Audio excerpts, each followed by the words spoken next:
call the Village Board of Trustees to order. Please stand and join me in the Pledge of Allegiance.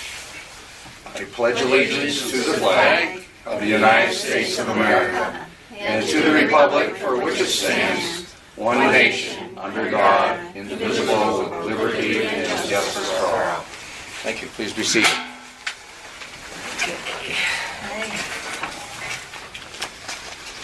At this time, I'd entertain a motion to accept the minutes for the department head meeting on November 12th and the regular meeting on November 18th. So moved. I have a motion from trustee Labar to approve those minutes. Do I have a second? Second from trustee Whitenack. Any comments, changes? The part for the Center for Dispute Settlement to be notified, it's supposed to be that each board member was to notify the Center for Dispute Settlement as to why they did not want to, as to why they were rejecting mediation. Okay. So it was trustee Whiteneck, trustee Labar, and Mayor Vogt. So noted. Okay. Any other corrections, additions, deletions? Not hearing any. All in favor, say aye. Aye. Opposed? And motion carries. Okay, privilege of the floor. Mr. Davis, MRB Group. What are you becoming a... You've got it, Bill. You're becoming a regular here. Yeah, right? And the project's almost over, huh? One thing that you were asking about was a letter that was received by the village from the EFC. Right, you sent me an email about Yes. that. It's really relative to the grant that we got, what's called principal forgiveness. There's a requirement that we meet some energy efficiency measures as part of this grant. We've done that. The letter is actually approval from EFC Okay. for the energy efficiency study and plan that we sent. Okay. Last piece of the puzzle here is probably at the end of the project. They're just going to come and verify that in fact we did put these measures in place at the plant. For the most part we did, so we should have no issues there. So that's good news. Yeah, you should have a copy of that. I believe I put it in your folders. Yeah, so everything should be on track to get that $2 million in grant monies. I don't think there's anything else except for the one issue that I came to talk about tonight revolves around the influence screen at the wastewater plant. So at this point in time, the plant has been up and running. Most of the major components have been operating, functioning, things have been working well. Actually, the last couple weeks of results that we got for the SBR have been showing great performance. One piece of equipment that we do have a small issue with at this point is the influence screen. And the influence screen is basically there on the raw water side and the influent channel to take the screenings, takes rags and debris out of the wastewater before it goes through the rest of the treatment plant. We basically got the screen that we specified. We specified a very fine screen, being that with this process we don't have any primary clarifiers like we did before. So all the wastewater goes through the screen, through a degrading device, and then up to the SBR itself. Anything that gets by the screen basically will collect and remain in the SBR tank for the most part. Floatables and stuff like that. So the fine screen we got what we specified. What the issue is that the screen is taking out not only all the inorganics, some of the organics, and so it's kind of smelly in the influent room, and it's taken out a little bit more than what we would typically expect to see there. Hydrodyne, who is the manufacturer, has looked the screen over. They've double-checked that everything is installed correctly. They've double-checked that the spray nozzles that wash the organics back into the wastewater is working correctly. Everything seems to be on par as far as that goes. So in the beginning of this, which has been going on for a number of months, they came back with a suggested solution of extending what's called the washing section. Okay, we have a screen, we have a washing section that actually washes the screenings off, and then we have a compactor that dewaters those screenings. That's basically how this thing works. In the washing section, their feeling is that the conditions could be improved if we extend that washing section on this piece of equipment. And they basically put a proposal in front of us with some other small modifications to the screen, $20,000. We said, we don't like that number. Obviously, we got the screen we specified. You know, we didn't expect it to be like this. It's doing what we asked it to do. That's the only thing I have to say. It's taken out as much as possible, which is what we wanted it to do. But we would like it to wash a little better so that the conditions in the influent building aren't so odorous and aren't so corrosive, basically. Those would be the two advantages of modifying the screen. So, plus, you know, just the fact that the operator's got to handle this at the end of the day. At that point, we went back and said no. They came back and said, okay, we'd be willing to split the cost. This is the screen manufacturer, mind you. We'd be willing to split the cost with us. We send the screen back. They make this modification. They send it back to us. It was a price tag about $9,000. Myself and MRV Group have specified this screen on a number of jobs. We've had great success with it. Thus far, we have it actually going in installation. We have 2 of them still going in at the Village of Newark. And, you know, we would not hesitate to specify the screen again. So I put, quite frankly, a little more pressure on Seward and the manufacturer to come back and do a little bit better. Probably the latest that they've come back, probably the best that I'm going to be able to do, they came back and said, okay, we would charge the village $6,900 to do this screen modification. At this point in time, based on what I'm seeing coming off of the screen, I would suggest that we move forward and do that. There's one other instance. Keep in mind they have hundreds of installations across the United States. They all seem to be working fairly well. We've done our research and called up a lot of places. There's another installation in Virginia, Blacksburg, where Virginia Tech is. They've had the same problem that we had down here. Part of the theory and reasoning behind it, which, you know, nobody's 100% certain why it's different here and not in other places. But it could be that the collection system doesn't have a lot of pump stations in line and everything's gravity, and fecal matter and stuff that make it to the plant really doesn't have a chance to break down, and it gets caught up in a lot of these screenings. They had the same problem in Blacksburg, VA. They did the fix that they're talking about doing here. This is the second time they've had to propose this fix. They sent us pictures and everything, the results of what was done in Blacksburg, and it was good results. Everything basically came out like we would expect it to see once they made this modification.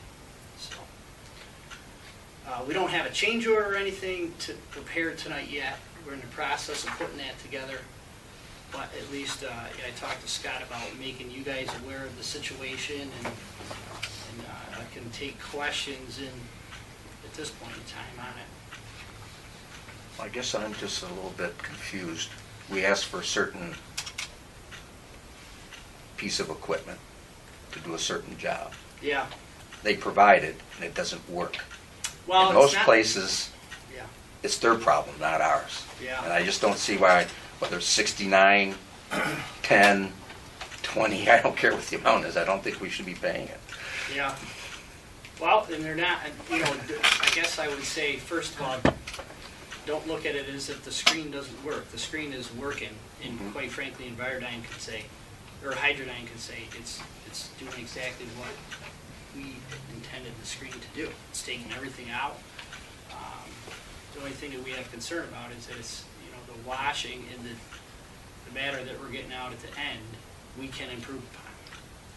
So, and quite frankly, at this point, I mean, I can't argue against that. I can't go back and say, well, the screen's not performing. It's not taking stuff out of the wastewater. It's not doing what we intended to do. For the most part, I have gone back and said, well, you know, we would not specify this again on another job, where we would expect the screen to perform a little bit better. And their argument is that, you know, here's 100 installations, we've done the exact same thing, it's worked fine. This is a special circumstance with the Village of Dansville that they would have not foreseen, we would have not foreseen, and, you know, this is how we're in this situation. I mean, in the beginning, quite frankly, I didn't believe it myself. I mean, we put a lot of screens in, and most of the time, even different types of screens, there's not much difference from influent to influent. But in this case, you know, even some of the research that I've done the last week or so, I followed up on some fine screens just like this, 3mm openings, and you know, they've proved to be working. You know, but they all have said pretty consistently that it takes a lot of screenings out. You know, and they've made minor adjustments themselves to try to improve the washing part of it. But you know, all of them basically said that's basically the nature of what we specified. So. Question for you, Bill. How unique or different is the Village of Dansville for a number of pump stations versus the other installations that are operating and functioning fine? I will give you an example. I talked to Scott earlier today. We have another screen, exactly like the one that you guys have in the town of Farmington. We put it in and it started up about maybe 6 to 9 months ago. It started up and it's taken out a lot of stuff, a lot more stuff than they ever taken out of their influent wastewater. The screen that they had before was not nearly as efficient. It didn't take out as much, but they were having a lot of trouble with their primary sludge and their digesters, you know, with debris getting by the screen and then just clogging stuff up. So it's working fine. Actually, the material coming out of this screen is a little bit drier with a little less organics than what you guys have. I can say, what do I chalk that up to? The town of Farmington has a collection system that they have issues with, quite frankly, right now, because they have a daisy chain of pump stations. The collection system is such that it pumps from one pump station to the next pump station to the next pump station. So once the wastewater does come down the pipe at the sewage plant, anything that can be broken up and broken down is such. So they don't have the problems that you guys have, but you know, it is different characteristics of the collection system. So, that's the only example I can give you personally that MRB has seen with the Hydrodyne screen, and the best explanation I can give you tonight for the differences. But So this wash area, that's not part of their system? not normally part of their normal piece of equipment, no. Can you elaborate on the gravity part of that you were talking about? Gravity part of the collection system. Yeah. Village of Dansville, most of your collection system, because you sit somewhat on a hill from this side down to the other side of the village, is mostly gravity. So the majority of your wastewater that comes into plant hasn't been through a pump station. And when wastewater goes through a pump station and goes through the pumps, it obviously gets, you know, ground up a little bit, for lack of better terms. And a lot of your wastewater does not have that. You have some pump stations, don't get me wrong, but they're on the periphery, smaller pump stations that basically just feed into the collection system. Farmington is an example. You know, it's not just downhill to the wastewater plant. They have a number of hills and things that they have to get over to get all the sewage in their collection system to one point. So this couldn't be foreseen? I mean, are we in the wrong place? Should we I mean, build it someplace quite else? honestly, even if we were to specify the screen again tomorrow, we would not do anything different at this point, because, you know, the majority of their installations with the standard screen setup have proven to work just fine. So, you know, the only other thing we could do is say, well, from now on, we're going to specify this extension onto it, but if you don't need it, 99% of the time you don't need it, why would you specify something you didn't need? That's kind of the condition that we're in right now as far as MRB groups go. You know, we've been going back and forth with Hydrodyne and with the supplier, you know, on this issue. So. Scott, would you like to chime in? Do you have anything to say? How about MRV kicks in half? They'll pay $500. Never heard that before. Well, I would Does that say sound this good, much. You know, we have been working on It's a the start. issue. We've been working on the issue for a number of months. I would say that we have a lot of time invested in it, you know, that we've taken on ourselves. We don't want like the situation any more than you guys do. You know, we worked to try to fix the situation. You know, they came back first with a 50-50 split based on our relationship and the continuation of our relationship and us specifying the screens. And I've gone back even again, me personally sitting down with the supplier and saying, look, you know, you guys got to buck up. So, you know, we've done a lot of contributing to the situation. You know, they're basically saying, look, it's not our fault. We could have never foreseen this. You know, why won't they just pay for this improvement that we don't want to be out $20,000 either. So, you know, for what it's worth, you know, we have done.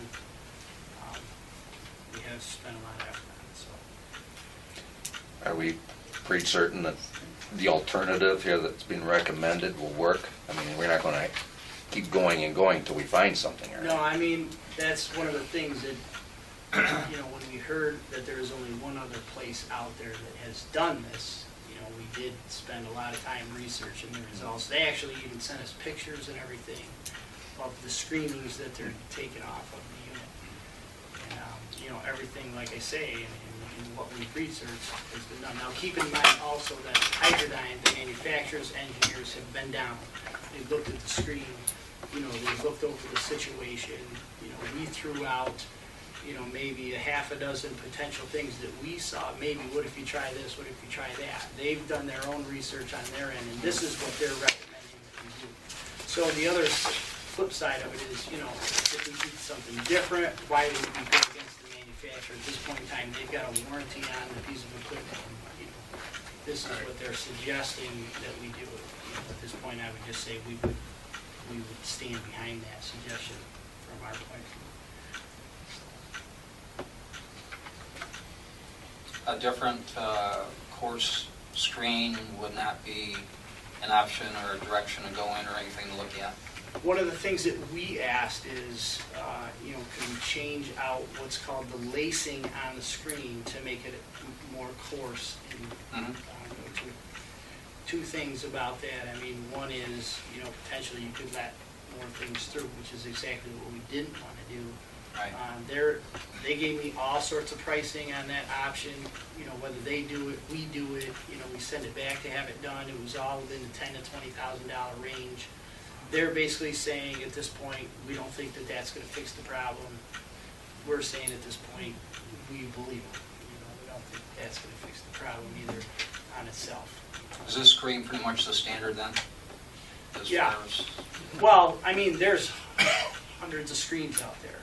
This is a screen that we have gone towards lately as far as specifying the screen because, you know, for some of the operation and maintenance benefits, because it is a finer screen and the tendency in this business nowadays is to get that stuff out. Years past, you know, that we actually used to specify a unit that ground things up and then took the debris out, and a lot of stuff would still slip by and start to reweave back in the system. So, you know, and a lot of people are basically of the mindset nowadays, just get it out of there. You know, you are going to have to handle up front some pretty volatile screenings, but you know that's the nature of the beast, so to speak. So.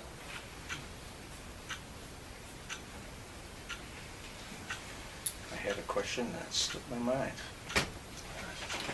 There's time. I mean, you know, like I say, there's no change order sitting in front of us tonight, Right. and you know, my anticipation was that I would get things prepared for the next board meeting. So if there's questions between now and then, you know, we can answer them. You know, the good thing is, I mean, we have a $60 million project there. All the equipment seems to be working well. We haven't had really a lot of major issues, and you know, not that, you know, I'm not trying to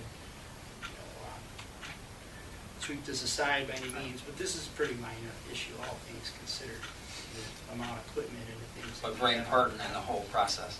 What's that? Very important part of the whole Oh, yeah, process. absolutely. Right up front. Right there. Yeah, yeah, it's the first thing that the wastewater sees, so.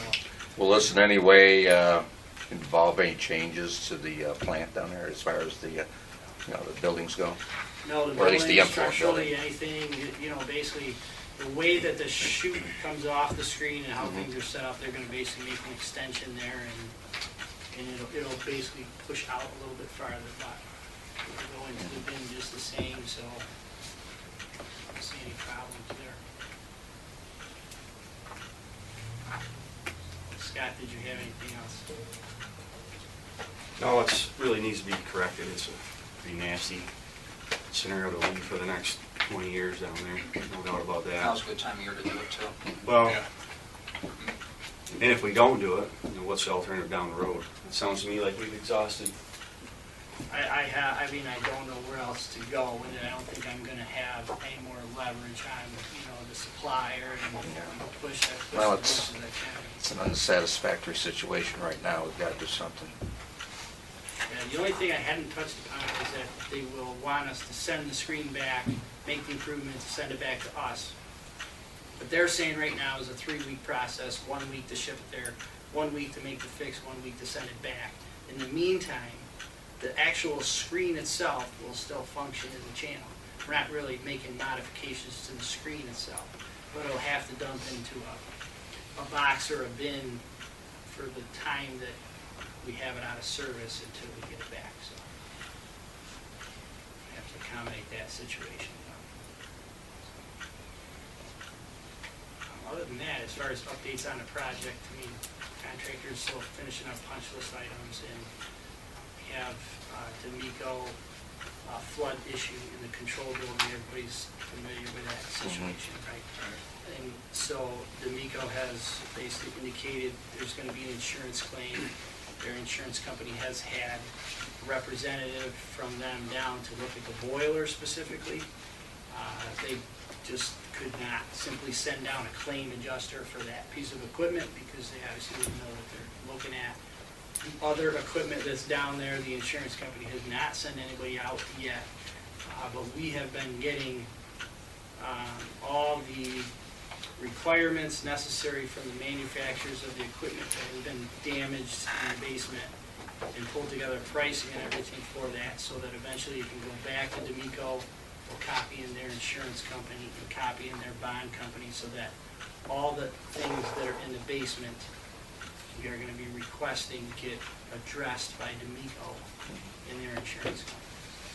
Would they also be responsible to cover the additional time that you're spending? We could push it that far, I don't know. Now we're going to be battling the insurance company. So, I mean, it's at least worth a try, isn't it? we could. We could put it in the I claim. mean, we didn't create the situation. Sure.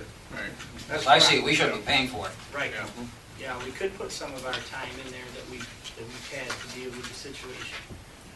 And I don't know if the village has any of its own time you want to put in there as part of the plan. But, if you're going to do it, that also would be. There have been some other issues that Scott brought up Yeah. as far as what's in that line. Temporary heat would be Yeah. one That's I a think big that one. would be, part of the whole situation. The boiler is not active, and I know Scott's been basically taking care of the temporary heat as opposed to D'Amico, so it may be something that we. We put still in have there. last year to deal with too. Yeah, that is a separate issue. I'd make it part of the package you put in front of the insurance company. Yeah, Let them come back and we can do that. let you know what they're I'll willing need to do. from you, Scott, just the fuel And let them costs and the rental cost. deal with Did it. you have a lot with Aaron too? Aaron spent a lot of Yeah. time over there on that. Yeah, I can, from our time sheets and everything, I can pull out that time that we spent. Which raises another question, completion. Completion, Wasn't yesterday the deadline? yesterday was the deadline. And we're not, right? D'Amico, I know for certain is not. I believe that the other contractors may have some other punch list items still to complete. Well, the punch list is, Probably some minor things yeah, between, that's, between the Aaron trainers. said Mark was there. today, Yeah. and he said he's good, so very few. Punch list doesn't concern me, it's just sort of cleaning up oddball stuff that's found after the fact, but Yeah. the Miko, I think, had more in punch list. There And has been- aside from the issues that were created by the Yeah, flooding. they have been put on notice too. Clem has followed up with some correspondence, emails and stuff to D'Amico, putting them on notice that, you know, deadline is passed. You guys have the right to assess liquidated damages if you feel that's needed. So, at this point, you know, we'll probably watch to see how things play out. What, you know, the insurance claim will be a hard one to press because, you know, as much as, you know, it was D'Amico's fault in everybody's eyes, you know, because could they have foreseen that? And is that justification for them not addressing that part of the project? You know, obviously the insurance claim is going to take time, and none of that is going to happen fast. But the rest of the project, you know, is still being worked on by D'Amico. How long you recommending we give to man to finish up before we put the hammer down? I think what I'd like to do, Scott, is see exactly, you know, what they do have left. I'd like to get a handle on it myself and kind of take a walk through, and then we could, you know, maybe collectively go down there and determine whether we think, you know, is it something they can finish up in a couple weeks, or is it something that's going to be, you know, months and ongoing. There are other underlying issues with the D'Amico that are not going to make our life any simpler as far as trying to assess liquidated damages, if you know what I mean. So,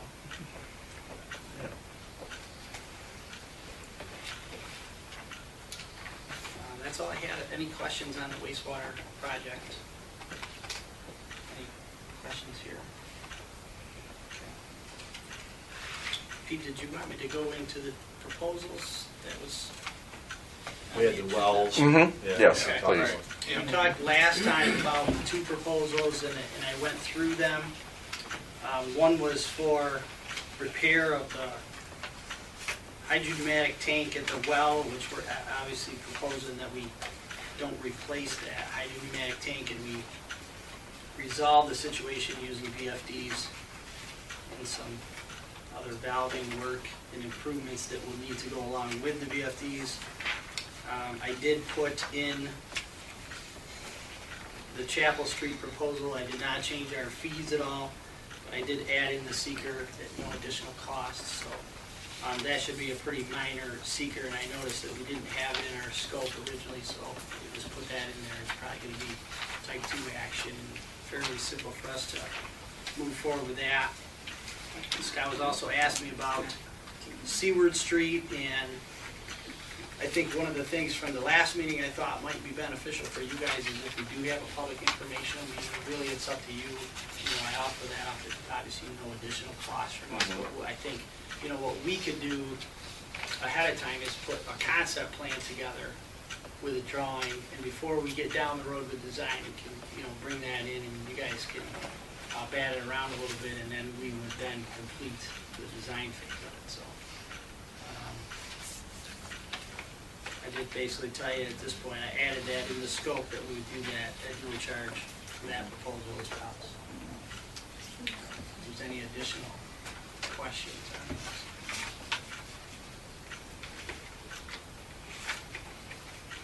Board, have any questions of Bill on any of the items he's talked about this evening?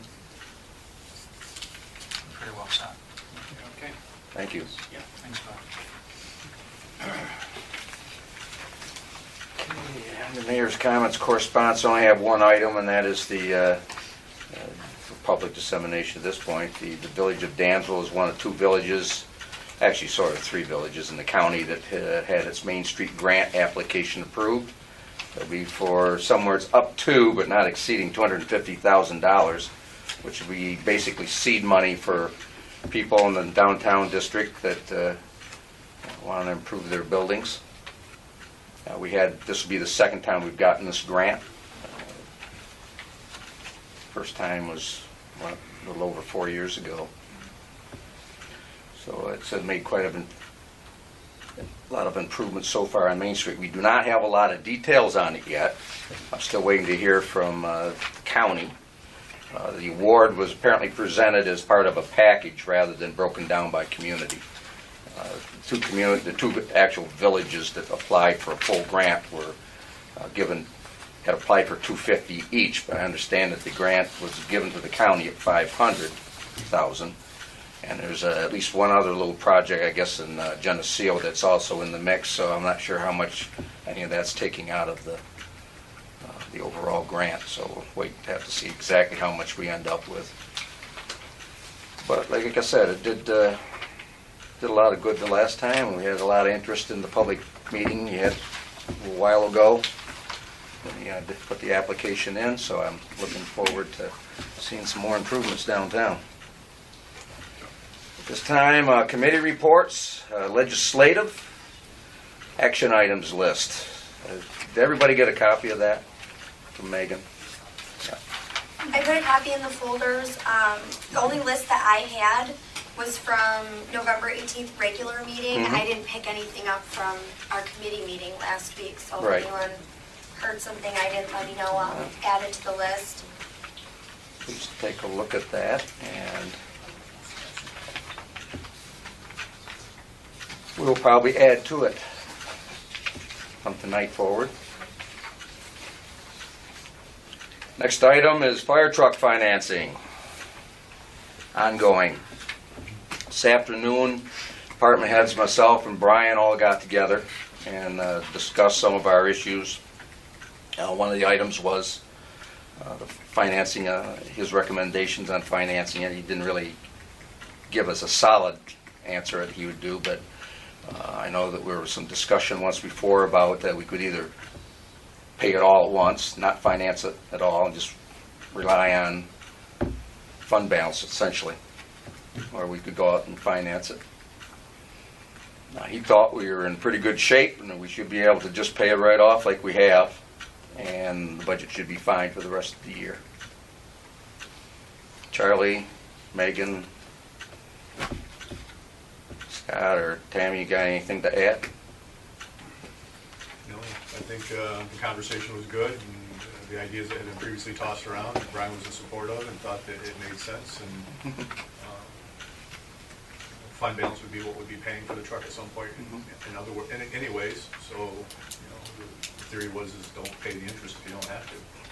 And that we're in decent shape, we should be able to make the year fine, and pay cash for the truck like we have. The truck itself's already paid, it's just a question of whether or not we want to put that money back into the general fund. And he feels that, we're obviously going through the audit right now, and that once we're done with that process, we should be in pretty good shape. And we should finish the year with a little bit of surplus. Right. At what point will we have that information available to us? Hoping to have it, if not at the exact end of the year, sometime in January. Isn't that correct, Megan? That's correct. Mhm. Randy Shepard, I believe, was reviewing our audit this week. He'll come back to the guys that were working on the project. They may have a few more questions for me, but we should be wrapping up pretty quickly. So at that point, we'll know what the real fund balance is. Well, Brian did indicate fund balance is what it is. At 1.3. Fund balance and cash in the bank are two Different things. different And there's a things. little confusion on that.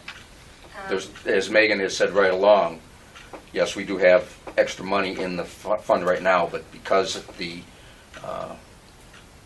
our bank account, you can't go by that. It's sort of a dynamic entity.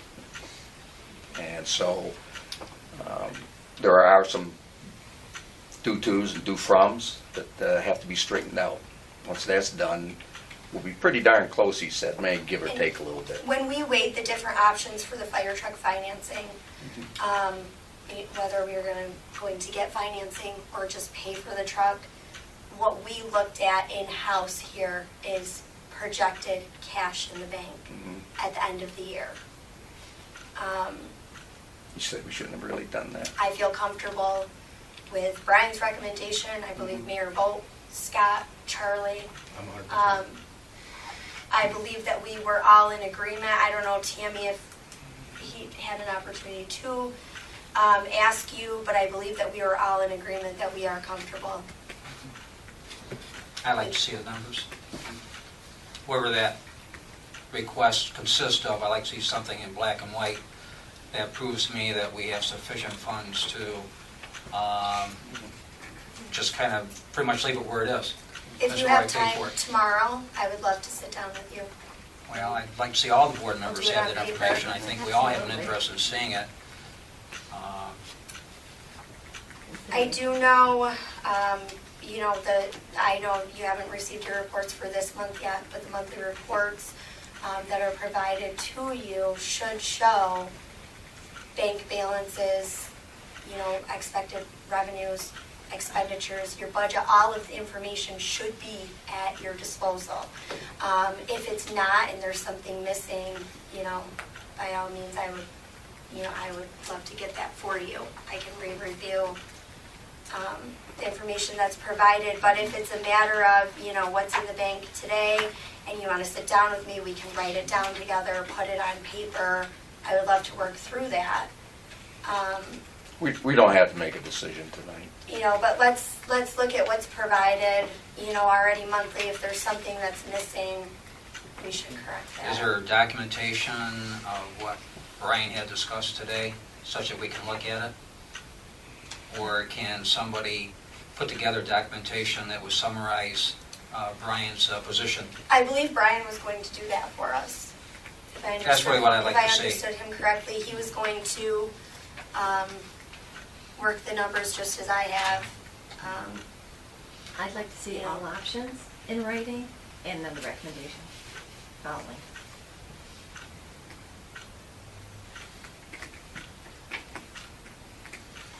We can ask him to do that. Ultimately, it'll be the board's decision and the, Right. but Well, I know before I can make a decision, I'm going to have to see the information. So as far as I'm concerned, we need to move forward, make that request of Brian, and wait till he can provide it to us.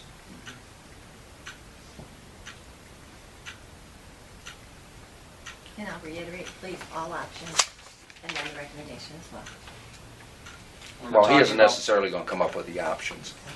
That's up for us, how we want the options. right. You're just going to tell us, you're just going to tell us if the money is available, what it is. It's just going to be black and white numbers. We have to decide how we want to pay it. Were you looking for additional financing options? That's exactly what I meant. There's- What there's going to be specifically, there's been a lot of financing options offered to the board. So if there's something more specific that you're looking at, I know Donegan's office had offered to come out. There's going to be a charge associated with that. But if you are looking for more than what I've provided, I had made a request to you we can for have them. 3 additional amounts. Are you still pursuing that? And did you receive my email on the 5-year? I hadn't gotten a response from any of the board members. I worked out Yeah, I got numbers everything. for a 5-year, and then I had asked if if we were still discussing more than 5 years, and I didn't get a response yet. No, what So I was just kind of waiting on a reply. No, what I had asked for was, you had provided a 5-year for $580,000, Mm-hmm. and I was looking for what if we wanted to have a 5-year period for $300,000, $350,000, and $400,000. Yes, I emailed that out. I haven't seen it. Okay. And that may be on me. No, I can I send it can't- again. Mayor Vogt, do you recall getting that email? Okay. I'll go ahead and send that again. That's the one I was referring to. Okay. I redid that for just the 5-year, and we've had so many conversations around the fire truck financing. I couldn't remember if you guys still wanted me to rework the numbers for a 10-year and a 20-year. So that's what I was waiting for a response on. That's all. But I will actually make copies for you. If it was in my inbox, I didn't see it. Okay.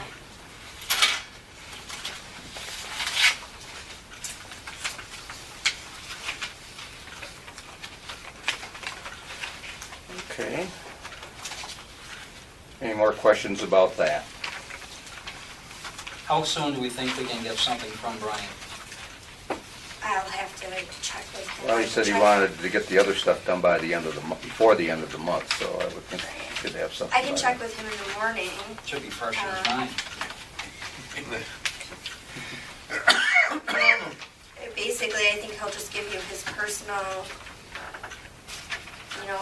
his personal opinion as he did today. We need to see numbers.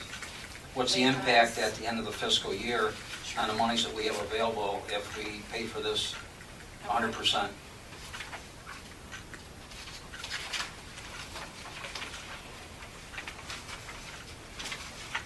Remember the number he I'll gave? send a copy of the email over to you as well. Okay. About That was with a couple those. hundred, wasn't it? That we'd have at the end of the year. I believe we were projecting possibly 300, Yeah. 300,000. Right.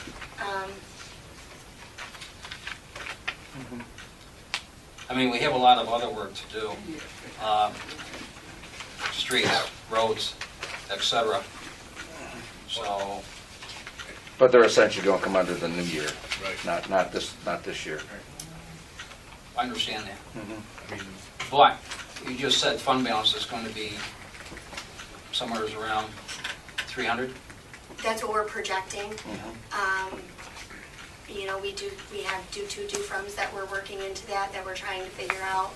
That's what we're projecting, that we're all agreeing, that we're projecting for the end of the year. But if everything stays the same in the next budget year that was in this budget year, any additional financing in next year's budget is ultimately going to come from fund balance. Just so that everybody understands that as well. So if we have a payment on a fire truck, that payment I understand. is going to come from, Fund balance. yes. Right. And, we can with interest. split that up over several years, or, One thing he did mention, Dick, too, is our fund balance is too high, and the state really frowns on it. What did he say, 450 Yeah, maybe? 400 or- some, so actually what will be happening is we'll be bringing it down to in line where it's supposed to be. I'm not saying you have to do a fire truck for that, we could pay streets, or Right. something like that.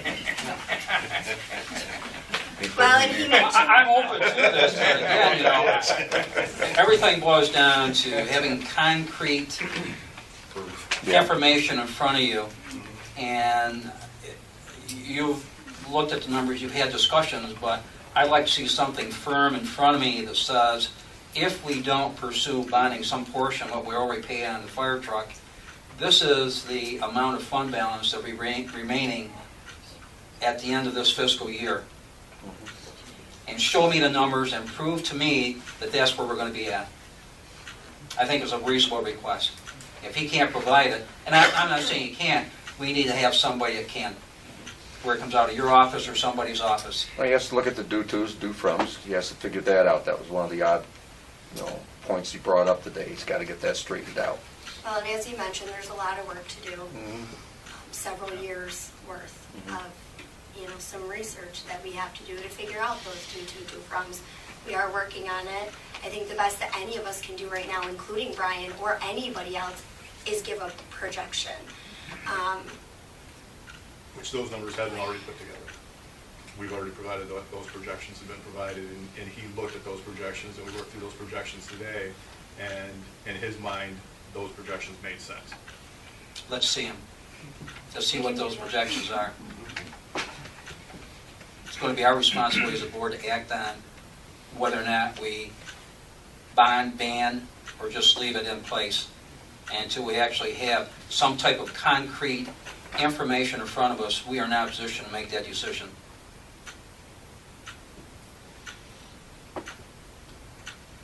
Any other questions? Okay, let's move along. Okay, volunteers, rewrite the water and sewer laws, employment manual. Brought this up last week. All of those need to be rewritten, folks. I guess I'm wondering, why would you want volunteers? I've never heard of anybody. Well, this is volunteers from the board. volunteers to rewrite water and sewer. No, laws. this is volunteers from the board. In other words, I need trustees to help out here a little bit. I can rewrite everything if you want me to, but I don't want to hear the criticism when I'm done with it. I think this is an opportunity. We've had people say that they're not involved enough, and here's an opportunity to get involved. So what do you mean by rewrite? Exactly that. Go over the things, look them over, find out where we can improve them, delete what is no longer important. Whole 9 yards. Complete revision of the laws and the employment manual. Pick one, pick two, pick all of them, I don't care. Or none. But I'm offering the opportunity now. Why Or- doesn't everyone look at them and make their own? Which certainly can, but there's no reason why somebody can't take it upon themselves. Because then, I'll tell you what's going to happen, Pat. It's going to end up right back in my lap, and I'm going to be writing it if it's left up to everybody just to put suggestions together. And that ain't going to happen. If I'm going to do it, then I'm going to do it. I give it to you. You can add your suggestions at that time. But everybody is, we've had numerous comments about not being involved. Here's your chance to get involved. Here's the thing, why doesn't everyone review them, make their suggestions, we agree on the suggestions, and then we divvy up the rewriting of the law and the employment manual? Makes sense. Because in the past, nobody's ever wanted to do that.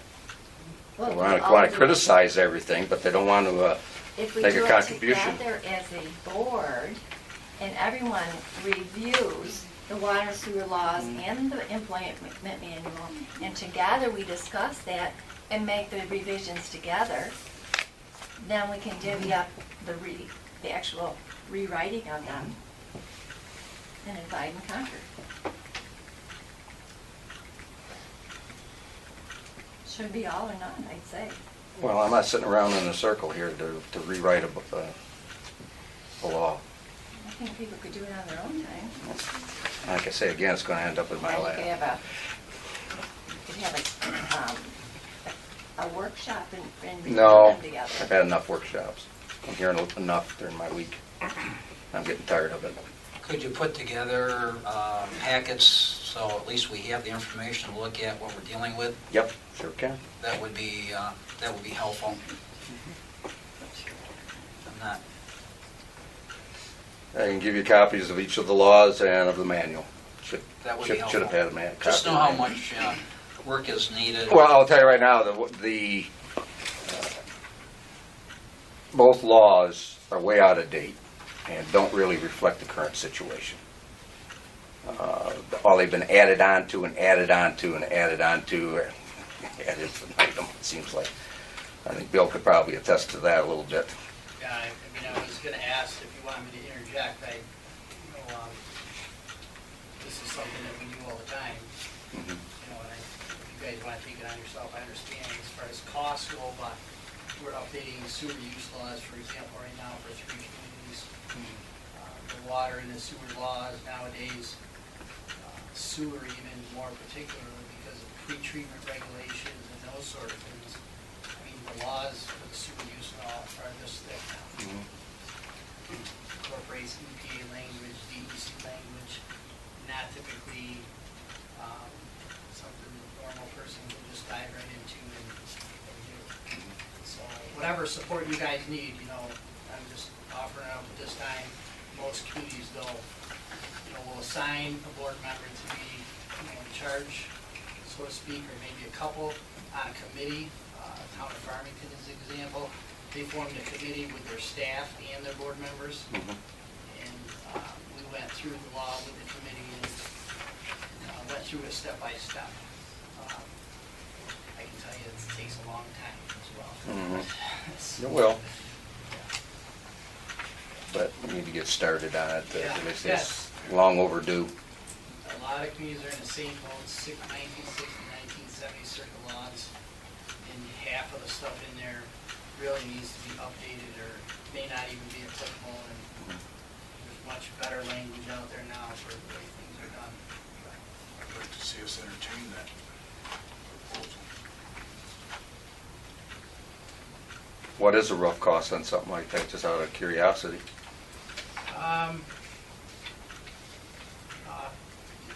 Ballpark, doesn't have to be Yeah, exact. ballpark, we're probably between 10 and 20,000, I would say. Mhm. You know, depending on the condition of the laws and how intricate we gotta get on a sewer law, because the pretreatment stuff does take a lot of time and effort, but, you know, if it's nothing for us just to put together a proposal for you guys, you can consider it. I mean, at that point, I'd be estimating, and I would suggest that we do it on an hourly basis, because, you know, you will have lots of other people providing input. We may get no input, which keeps our time down. We may get a lot of input. You may want public input, depending on how you want to go about it. You know, that obviously takes more time on our end, but I give you a proposal and an estimate of hours to put, you know, put together, update the water law, and then update the sewer use law. And, good thing is we're in the process of doing it now, like I said, so, you know, it should be quicker the second or third time around if I want to, so. That's a good idea. Yep. If you want to try to give us a proposal, I'll get together with Megan and we'll get a copy of each of the laws as we currently have them.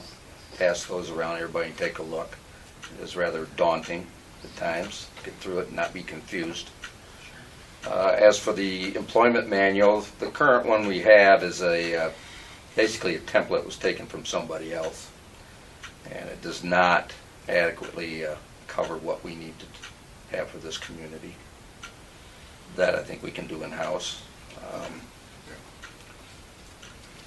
But that'll be included in the packet. Everybody can take a look.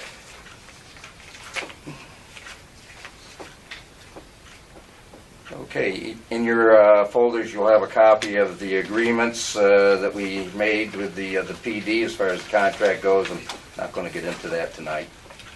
Take them back, take a look, discuss them another time if you wish. Oh, that leaves us down at Public Safety, Trustee Labar. Code, Tammy. Yes. Good evening. Hi. You have my report. We've got your report. Yep. From last week. I did my punch list items. I asked after last week's meeting that I'm sorry I had to miss, but I had a fun time in Rochester in the snowstorm.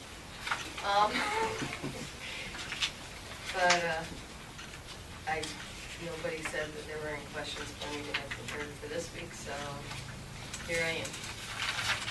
There was going to be some work done on the WAG system, some information inputted into it.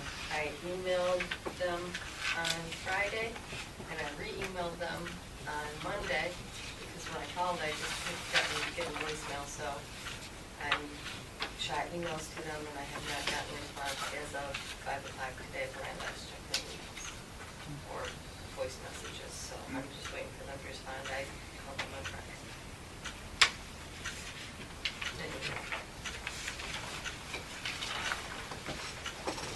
What about response on the rental housing forms?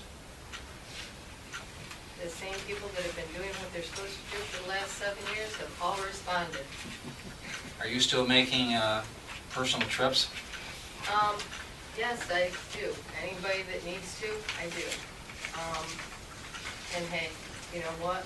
Most likely, if they need me to come out and do it, it's for the best. It means I've probably not been there anyway and don't already have dimensions, because as you know, and Pete knows, whenever I do rental inspections, I measure myself while I'm at the inspection. So I've already taken my 7 years of dimensions and filled in. So if somebody calls me and says, yeah, just come out and do whatever you need to do, fill out this form and I'll sign it, I'm more than happy to go do that, because that means that they haven't been in compliance for the last 7 years, so let's get them on board. Anything going on locally at Mayor sharing with us? Taco Bell really wants to open by Christmas Day. Christmas Day? Yeah, but right now that's up to the Livingston County Health Department, and we won't have an answer until 3 o'clock tomorrow afternoon. So,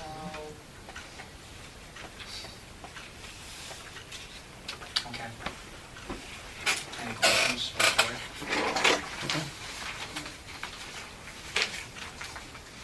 Thank you.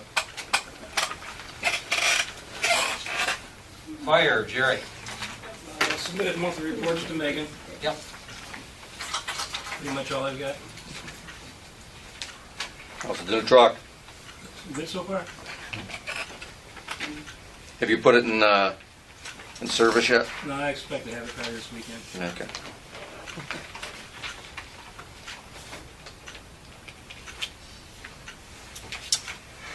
Okay, thank you.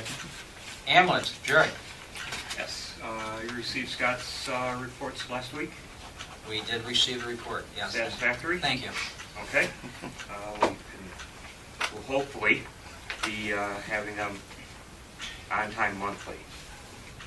So, I did send the letter out because I could not be here. I'd gotten some obviously incorrect last minute information. Mayor Vogt did email me and made some clarifications on that, which we are good with. So just thank you for getting everything cleared up. I did receive word just before I came tonight.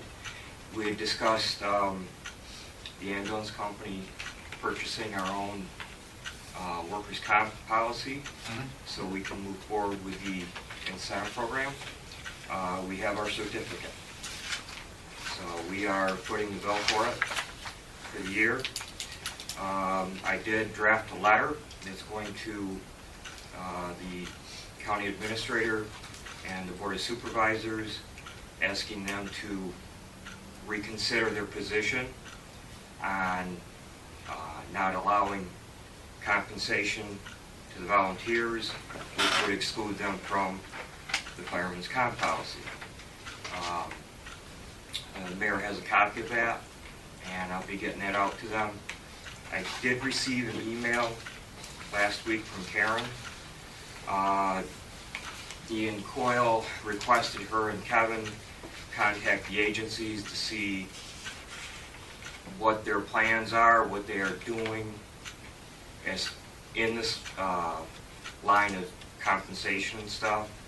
So I don't know if I'm reading into it with a lot of hope, but maybe they are reconsidering their stance. But we are going to voice our opinion and request that they take a serious look at it. Unfortunately,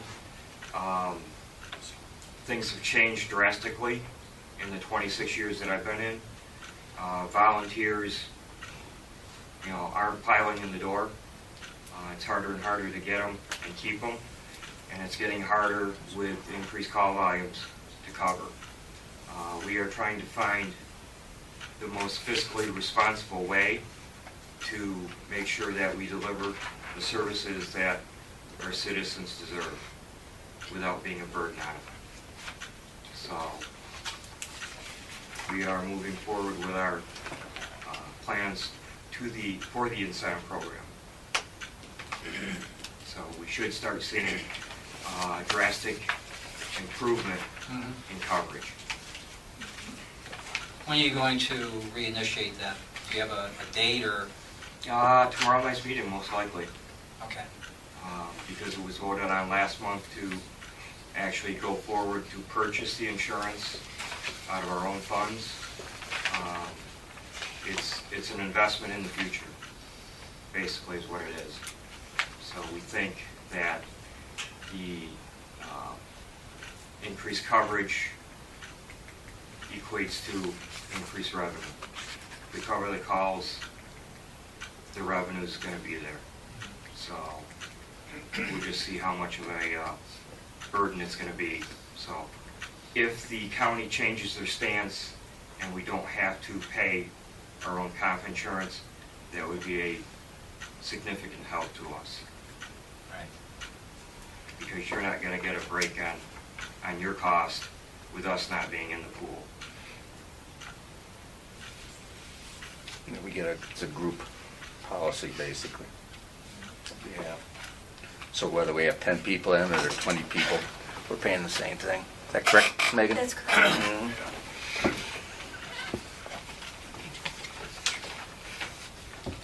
I did a few quick calculations. If you were to pay one EMT $10 an hour, to cover 24/7, that's what, $86,000 a year. You have one EMT on staff 24/7, 365. If you do an employee leasing, it's going to be significantly more than that. Like through Gates Ambulance, they do employee leasing where they take care of all the fun headache stuff with payroll and stuff like that, but it's probably up around $18 an hour. We can't afford that.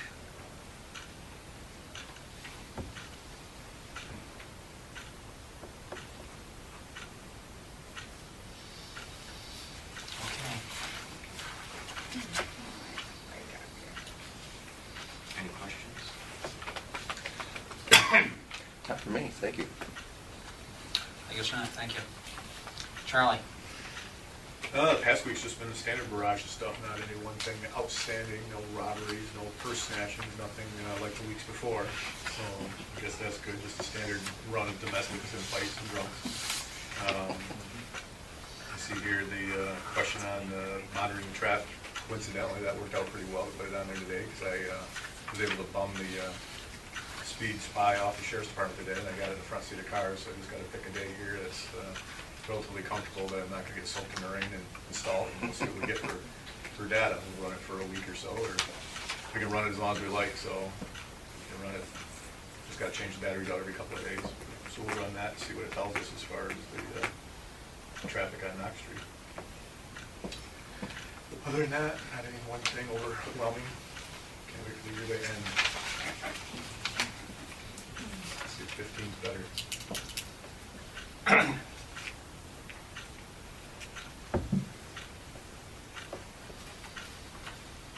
I did have a person contact me regarding court security.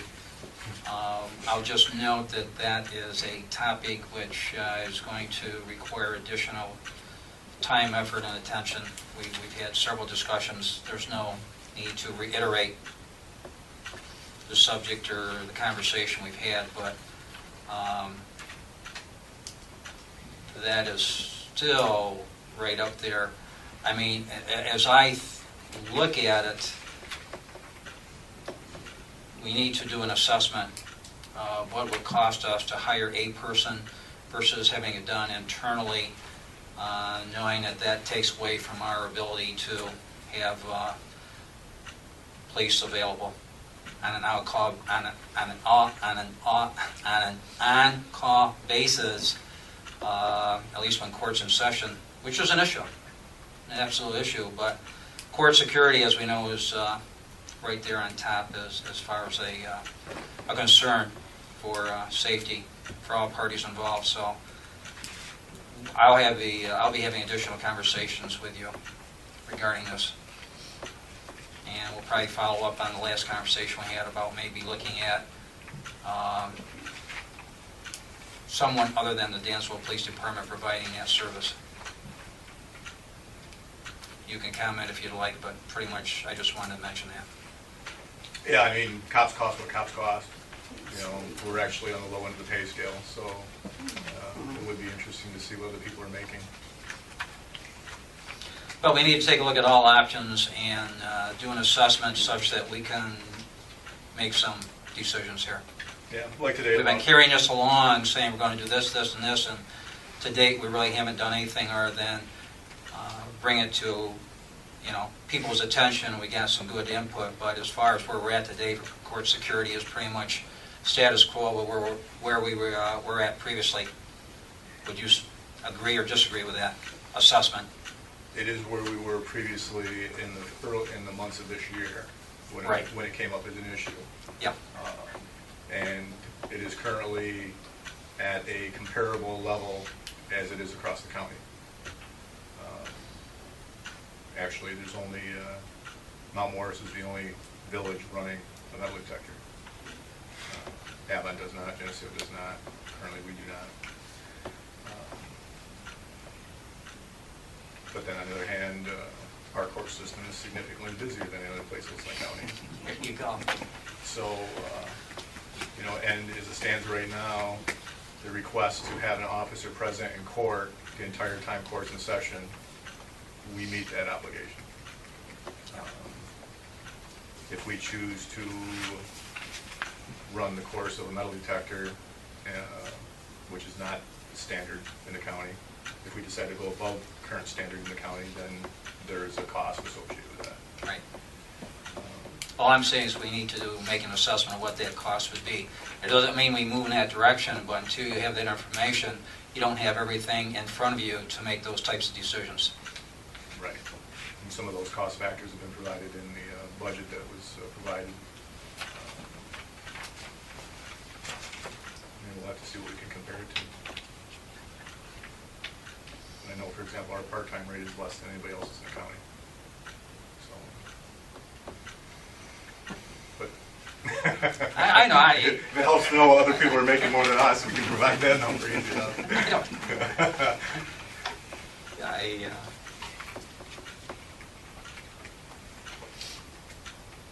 There's no easy answers here, as we all know. Nope. But as far as being... We still got to do as far due as- diligence, though. As far as providing the service, we're definitely providing the service that's Yeah, I know. within the confines of the budget. Yeah.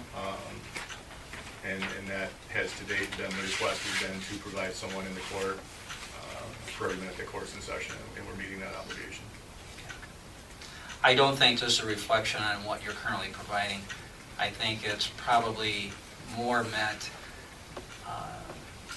in the context of it would be a better situation if there were something else other than what's currently there. But I don't think it's a reflection on what you're currently providing. Okay. Any questions for Charlie? Thank you. One thing, I'm sorry. I see we have some debris on the streets, mattresses, chairs, The mattress has disappeared. I see there's another one just appeared. Oh, really? I didn't see that thing yet. I just seen it on West Ave tonight. So. Oh, okay, yeah, no, the one on Claire Barton Street disappeared. Yeah. Yeah, I sent out some letters last week, and I had a chance to see who Yeah. took advantage of it. Did Yeah. anything with it yet or not? Yeah. Well, now that it's all wet and everything, it's probably just right for somebody. Yeah. Full of mold. I seen it, and I thought, I'll bring it up. Like, shouldn't even be out there on the curb. Huh? Shouldn't even be out there Exactly. unless they're having a trash man haul it away. Yeah. And if we changed our date for hauling, Mondays and Thursdays. We can't change the date, it's Yeah, the law, I you see. would have to change it, Morgan, I can't do I it. see Morgan was in here, what was it, last week on Tuesday or something like that? I did not see him, I did actually pass him drive through town, and he went straight up Well, Main Street there and was a right lot to of- Wayland. There was a lot of buckets out along the curb, that's all I'm. Oh, that's because, that's not him. That was, he picked him up on Monday, and the property owners are not bringing them back These looked in. like they were, still had stuff in them. They hadn't been dumped yet. I'm just an FYI, and maybe. do The we only need thing to- I can tell you is he always picks mine up at 8:15 on Monday morning, and last Monday he didn't get there until 3 o'clock in the afternoon. Yeah, I'm just wondering if we need to send the people a notice that is our. It'd be the notice would go to the property owners to get the tails back in. And Yep. I have that letter actually written up, it just needs to be Okay. typed. Yep.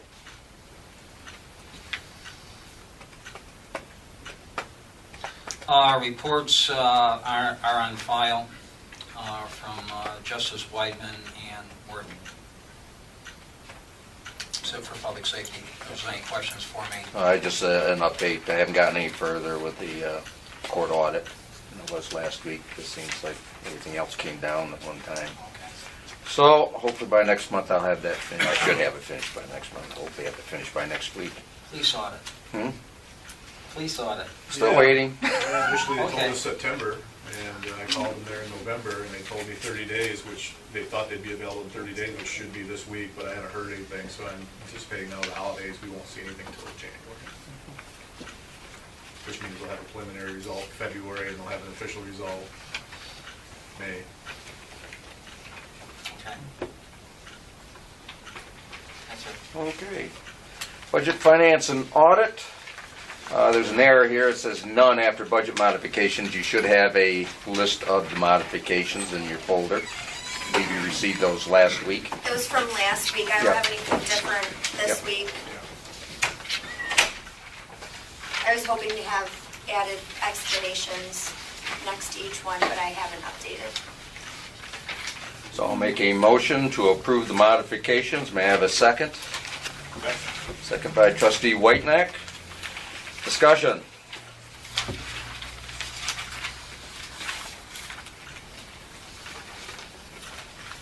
Not hearing any. Trustee Whitenack, Aye. trustee Labar, Aye. trustee Criley, Aye. and I'm an aye. Okay. Special billings, under general, we have Bruce Bach for professional survey services for Knox Street, $3,500. Bruce again for the same thing for floodplain evaluation for $4,300.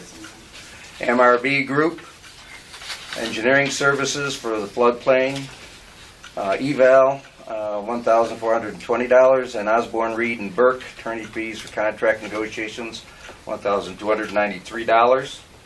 Underwater, we have MRB Group, engineering services for Knox Street, $1,440. Under sewer, John Vogel for attorney fees associated with the wastewater treatment plant, $556.68. Bernie Donegan, financial management services for wastewater treatment plant project, $173.75. And MRB Group for engineering services for Knox Street, $1,440. Under the wastewater treatment plant capital project, which I believe capital is spelled wrong, should be an A. MW Controls, payment request number 20, $180,263.20. Crane Hogan, also request 20, $5,940.97. MRB Group, engineering services, $32,473. And Bernard Donegan, financial management services, $897.43. The composting facility and MRB Group for engineer services, $10,198.88. And we have nothing for the housing rehab at this time. Make a motion to approve payment of those special billings. May I have a second? Second. Second from trustee Labar. Discussion, comment? A lot of stuff. Okay, trustee Whitenack, Aye. trustee Labar, Aye. trustee Criley, Aye. and the mayor's an aye. On to our regular bills under general. We paid checks $14,233, $14,280 through $14,293 for a total of $31,554.54. And we audited checks in the amount of $285,631.27. Under the water, paid checks 404 and 427 through 432 for $5,854.96. And we audited checks in the amount of $77,945.46. Under sewer fund, we paid checks 336 through and 350 through 355 for $7,362.51. Audited the amount of $77,945.46. I move that we approve the payment of those bills. Second. A second from trustee Labar. Discussion. Hey, trustee Criley, Aye. trustee Labar, Aye. trustee Whitenack, Aye. and the mayor's an aye. Passes. Abandoned bond payments for December, January timeframe. We have one for, both are January, at EFC serial bond for the water plant, $330,000 principal and $39,115.03 interest. And one for rural development, that's the USDA serial bond for the hook and ladder truck for $5,580 interest only. And accept the motion, well, I'll make a motion that we approve those payments. Second? Second. Second, trustee Whitenack. Discussion? Okay, not hearing any. Trustee Whitenack? Aye. Trustee Labar? Aye. Trustee Criley? Aye. And the mayor's an aye. MedX billing account payments, invoices. That is incorrect there. Should have been eliminated. Okay, you had United Healthcare reimbursement for $176.69. Blue Cross of Rochester reimbursement for $407.20. We had MedX invoice 2014-11 for $1,200 and MedX invoice 2014-12 for $1,150. You have November payment to the village of $9,629.36, and Dansville Ambulance also a November payment for $9,629.36. I'll move that we approve those payments. I have a second. Second. Second, trustee Whitenack. Discussion? Not hearing any. Trustee Criley? Aye. Trustee Labar? Aye. Trustee Whitenack? Aye. And the mayor's an aye. And that's it for budget, finance, and audit. Trustee, yes, Megan. I'm sorry to interrupt. I should have said something before. It seems like the MW controls in Crane Hogan, the amounts may be flip-flopped. Did you catch that, Bill? Looks like it's a Because little it light. just, I was gonna ask, and I so if I can just get up and check. I think you're probably right, though. Yes. Because Crane Hogan should be the much higher one. I would have thought that's a lot of money for Mark. You don't know how to behave. Yeah, there's definitely.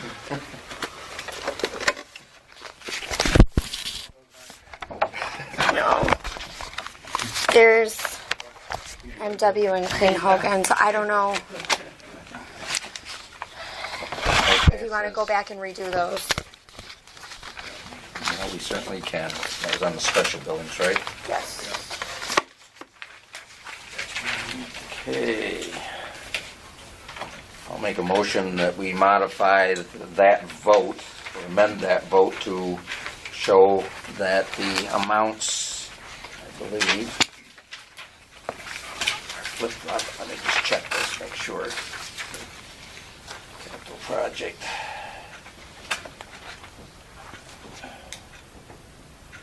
Yes, they are flip-flopped. So what we need to do is I'll make a motion then that we change those amounts to reflect just the opposite for those two.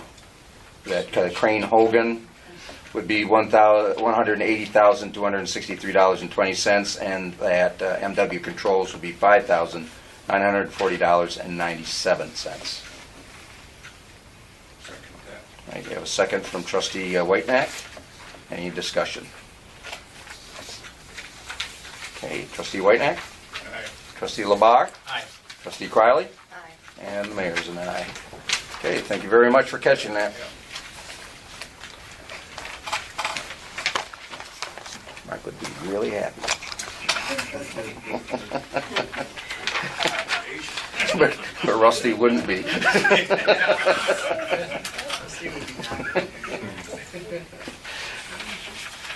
Okay, moving on to Public Works, trustee Whitenack. Okay, we were, Public Works, and we're talking about water shut-off list. I put a list in there, but why don't we go ahead and have Scott give us an update on his report before we turn to that. The first thing, I don't know if anybody has questions on the floodplain evaluation. My bill's here. Well, just where do we stand? Status, Yeah, right. options. I will say that I don't have probably all the details. Tom Schomburg of our office has been working on that. I do know that he mentioned to me, I think maybe late last week or maybe early last week, that there was some issues. It wasn't as clear cut as we thought, as far as maybe a change in elevation, or quite simply to be able to just go back to FEMA and say their elevations were off. So with that being said, maybe maybe at the next board meeting, I could see if Tom is available or someone, if you guys want an update on, is he giving you a draft, Scott? No. or a report? No, we haven't seen anything. January it's supposed to be available. Okay, so I would say, I'll ask Tom to distribute a draft once that's available, and then prepare to come to the next board meeting and talk about the results of that. If it's not going to be ready by the next regular meeting, which should be January 20th, I would suggest that we, I know it's late enough in the month, we might want to hold off into February, but I'd rather get this in front of us as fast as possible. Okay. So if we need to, we could always hold a special meeting. But certainly by the 20th, I would like to have it, if we can. Seems late enough in the month. Yeah, we'll definitely want to advertise that Mm-hmm. throughout the community because there's a lot of interest. Yeah, Yeah. I'm sure a lot of Lot of people are waiting to interest. see what the results are, so. The other item we talked about last week was with Paul Bringawat, Mm-hmm. bring him back in. After going through the finances today, I think it'd be another good idea to have that information at hand. What was the amount again? 1,200. 1,200. That's pretty cheap. Yeah, split 600 each way, so Mhm. that's not so bad. But Are you ready to do that? I believe so. Okay. I'll entertain a motion to that effect that we bring Paul in.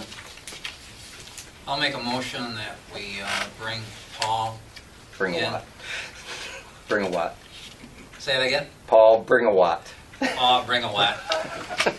So we bring in Paul Bringawat to do an assessment on the current water and sewer fees at the expense of $1,200. I'll second that. Discussion? Okay. Trustee Criley? Aye. Trustee LeBar? Aye. Trustee Whitenack? Aye. And the mayor's an aye. Go ahead and touch base with Yep. And then the other issue, which we touched upon earlier, was the wells. Do we want to do anything with that tonight? Or we've talked about it numerous times. My question, Scott, is where would the monies come to support them in the budget? They have to come out of our fund balance. Unless, I'm not, we might be able to get some of it out of the budget too, it's possible. Well, there should be enough in on the water side, obviously. I think that was, trying to remember the amount in there, it seemed to me that was rather hefty. Yeah. Mhm. Yes. Well, there's a hefty payment coming out this month, I see 330,000 for that. Yeah, unfortunately, so maybe,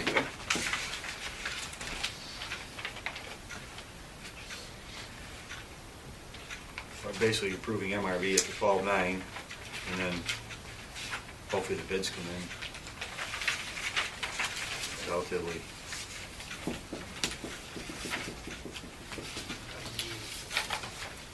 Few months to design and get it out to bid, so we're looking early next year.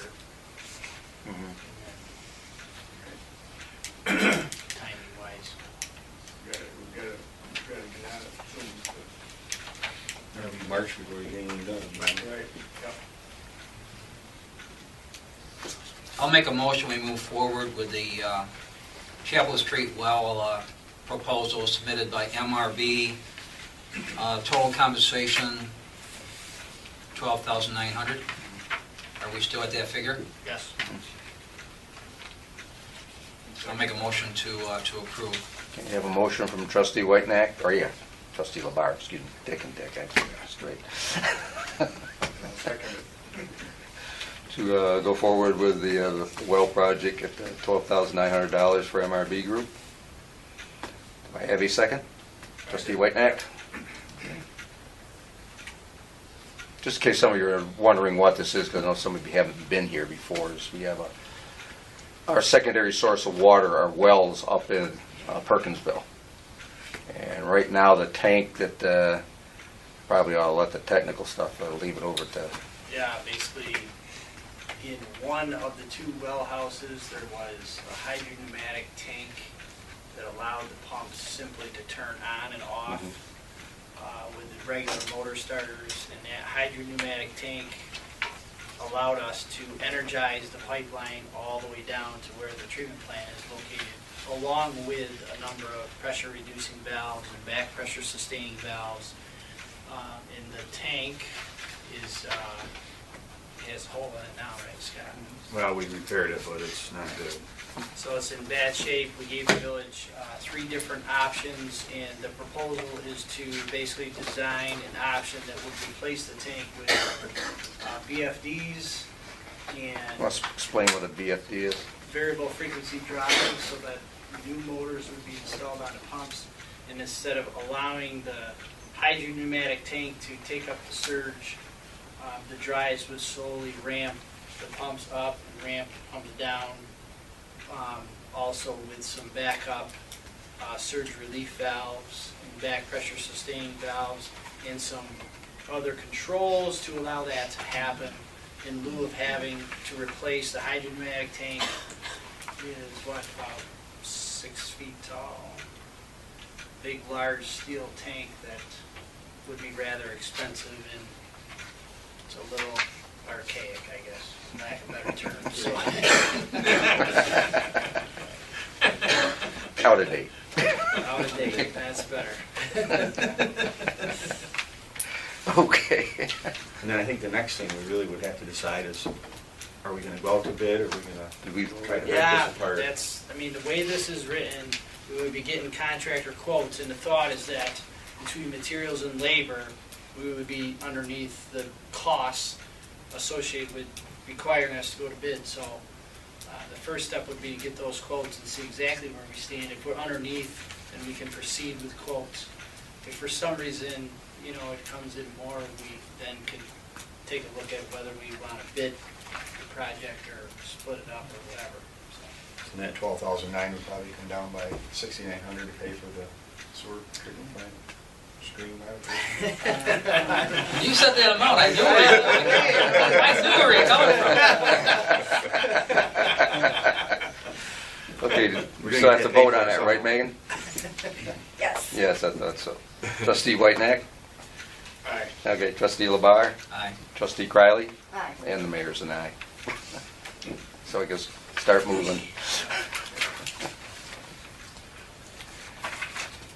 Okay. The other issue, I guess, is going back to what Dick mentioned at the beginning, is the few folks that Karen would like to re-levy. I know, let's see, the one on the bottom of the list is making some attempts to get that one straightened out. The third one on the list, that's the issue. We're going through his yard with that. Mm-hmm. I would highly recommend that we re-levy that one. At this point. Actually, what she was looking at more was relief. She figured that none of them would be able to pay, rather than just shut them off. But, and we were obviously going to re-levy it. That's not an issue. But her thinking, I guess, being Christmas time, was we think of an easier way so that these people wouldn't be living in homes without water. Because right now, none of these people can pay the full amount. Is there water still on? At this point in time, yes. Is there anybody in the village that doesn't have water? Not right now.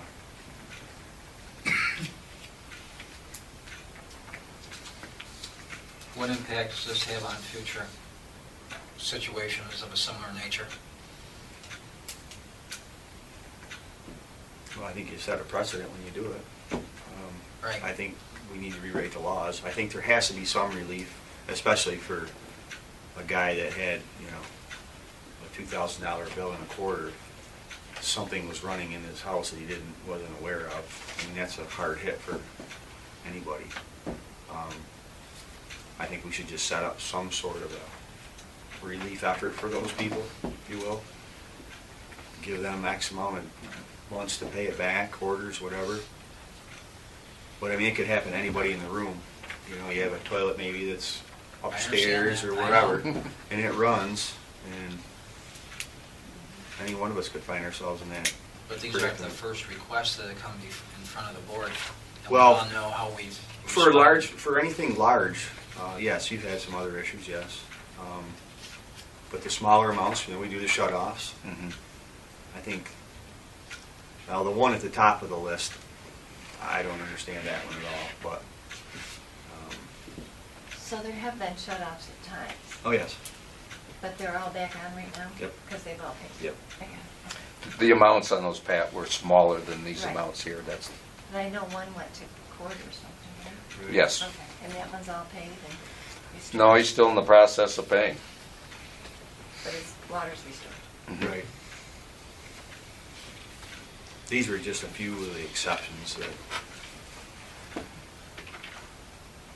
Well, this one is set a priority for anybody that's in the arrears to come to the board looking for Mhm. some type of relief. well, maybe I misunderstood Karen, but she wanted permission to re-levy these, because, She doesn't need permission to re-levy. well, we were gonna stop re-levying That's correct. and go to total shut-offs. Yep. So this is the exception that she's asking for, is these are so high, can we re-levy these? Yes. And these are property owners themselves. There are a lot of others that owe, but most of those were in this high bracket, live in apartments. Consequently, the landlord's responsible ultimately to pay that. But these here are actual property owners. As it says up there, owner-occupied accounts. So are there bills out there with landlords that owe a lot of money? I don't know, I'd have to, No, not at this point. Nothing like this? No. nothing like these here. Okay.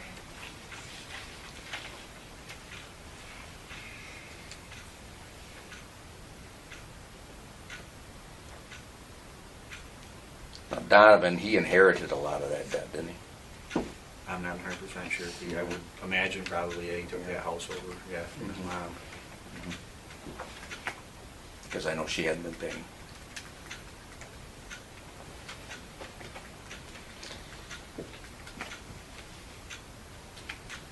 What are we talking about, re-levy? Well, the re-levy itself would be $13,453.08 total. Not a whole lot of money, but it's, A whole lot better than we were last year. Oh, yeah. Oh, yeah.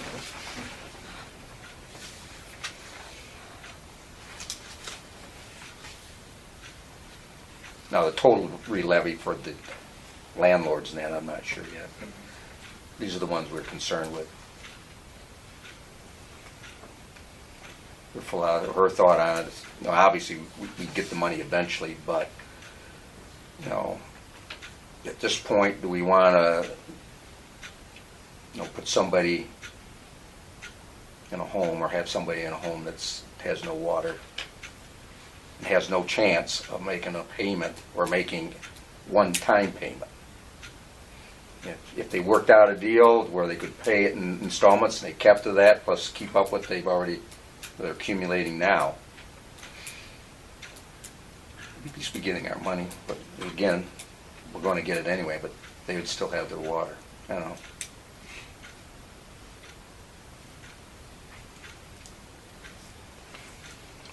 Well, if we were to approve this, my recommendation would be that these homeowners would be contacted relative to the action of this board and let them know that this is a one-time deal.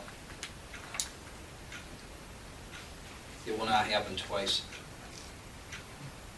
Now, when we go back and rewrite the laws, maybe I'm wrong. Under the There current, may be something, you could say under the in that current number law. 2 spot. But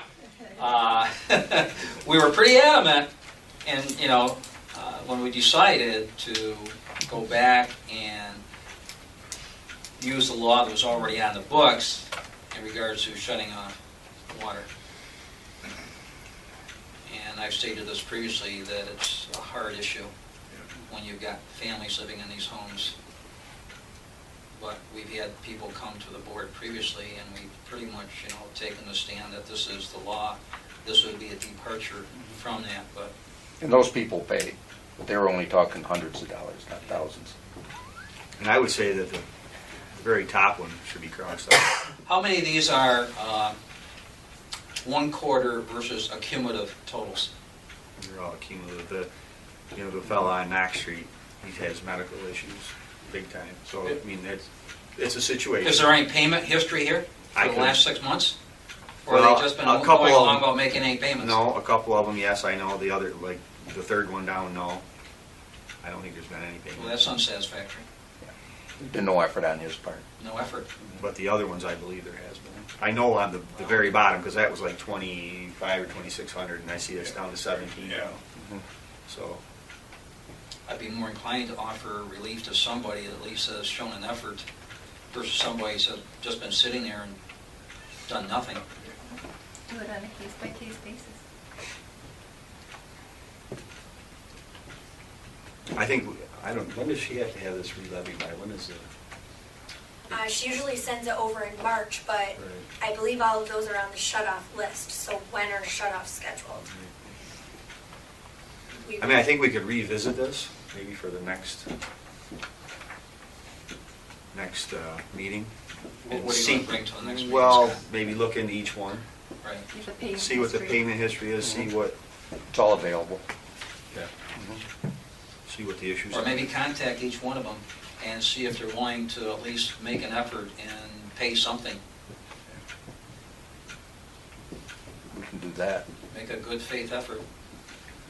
See what their interest is and what it coincides with our interest. If it doesn't, then shut them off. I say that third one down, I'm not, right at this point, a whole lot of sympathetic. Yeah, I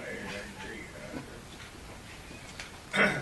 Not on anything, to shut it off. I think he's been adamant that he wouldn't pay a penny.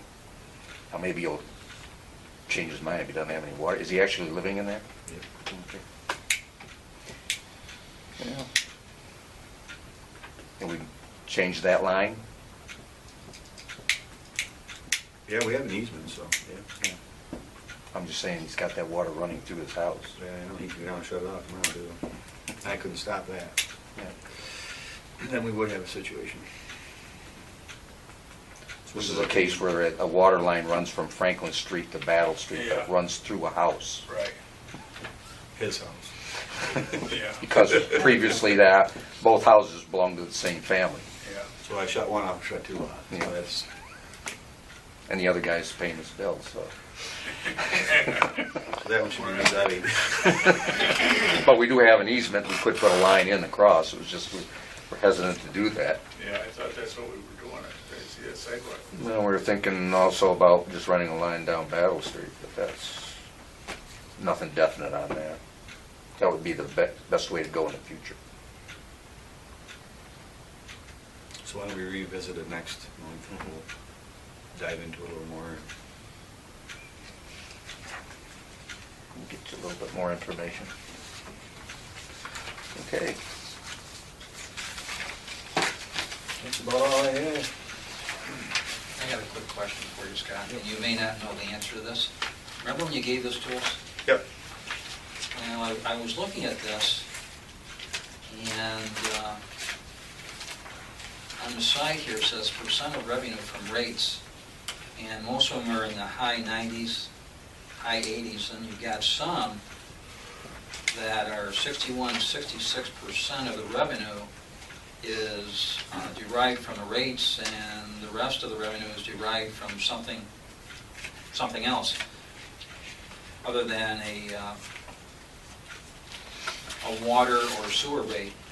Any idea, would that be through taxes, or, I was just curious, and you probably don't have the answer to that, but, I don't have the book with me either. no, if you look at this, okay, got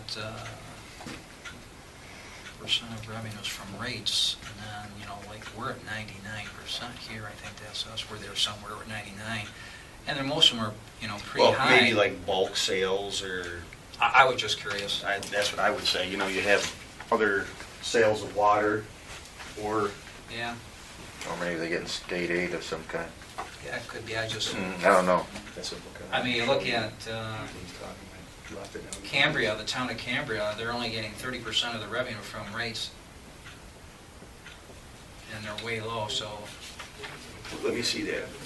Yeah, I mentioned to you quite a long time ago, I had it. That's just It goes through a bunch of municipalities. Maybe you can answer. It's all right in, but this is what he's talking about, percent of revenue from rates.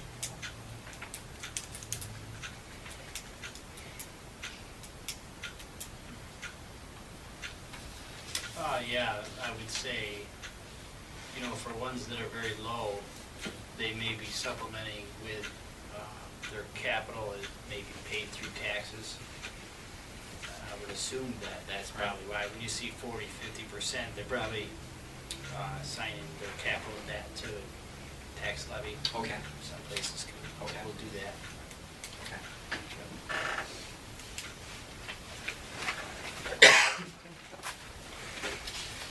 Anything else? Okay, Parks and Recreation, Trustee Whitenack. Here's the time, I'm all set. I have nothing. Nothing growing out there, right? Okay. Technology, Trustee Fryley, do you have anything? No, I don't. Again, I'd just like to bring up, because this is going to be part of the process that we're starting with the budgeting. We need to start thinking about prioritizing whether or not we want to continue on with looking at a new website, codification, and records management. We'll be digitizing all of our records, or at least going forward. We've already had a number of cases here this week alone where some of that could have been beneficial. It's just something to think about. I'm just keeping it on there for whatever reason, but I think we've reached the point we need to make a decision in the not too distant future. For those of you out in the audience here this evening, we talked about a year and a half or so ago about getting a new website rather than shifting away from the company that provides the service today for something that was far more in line with what our needs are. There are a lot of different companies out there. What we have now is sort of a cookie cutter operation, which is fine, but I'm not sure that that's really what we want to project out into the digital world. Codification is taking all of your laws and getting them in sync and so that they have the same format and they're easy to research. And in the process, we would have those digitized so you could, the public could go online and look up the laws without having to come in here and go through a bunch of paperwork that may or may not be, well, right now it's in good shape. Sometimes it isn't. The past has been a little rough researching things. So you could go to your computer and just research it right there and bring it right up.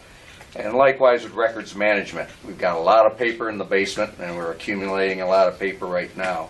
Not all of that needs to be on paper. You could get the stuff and run it through a scanner and then have it digitized and filed away out there in cyberspace, either locally or on some server someplace else. But again, a lot of that could be researchable by the public. So if you wanted to look up something, you might be able to get to it, depending on what it is. Certainly some things are not available to the public. They're confidential. So that's what we're taking a look at. Okay. Mayor, before you go, Yeah. have you talked to Diane County about the grant? There's a grant program for some of that, records? Yes, I know there. Yeah, records management there is. Yeah, I've actually talked with our grant writer there, Bernie Doman. So we're hoping we could find some for codification too. I don't know. It's been a little harder on that end. Yeah. There's a company out of Rochester that does it over there in Gates. It's in the old Kodak Park over there. At the Elmwood. Is it Elmwood? Something like. We've actually talked with, there's about 3 major companies in the country that do this, and got one right in Rochester. Okay. Under unfinished business, discuss and vote on the village strategic plan. I put another copy, a newer copy of the plan in your folders. No, Mr. Goldberg. This is that. I'm sorry. Oh. That's because I didn't have it on the, on here. We can talk about it in a minute.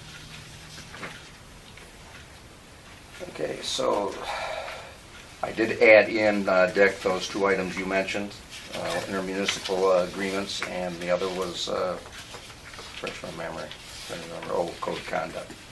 Those actually fit into some stuff that was already in there in section 2 and section 5. Okay. Thank you. It was worded a little differently, that came out the same thing, so I just changed the wording a little bit.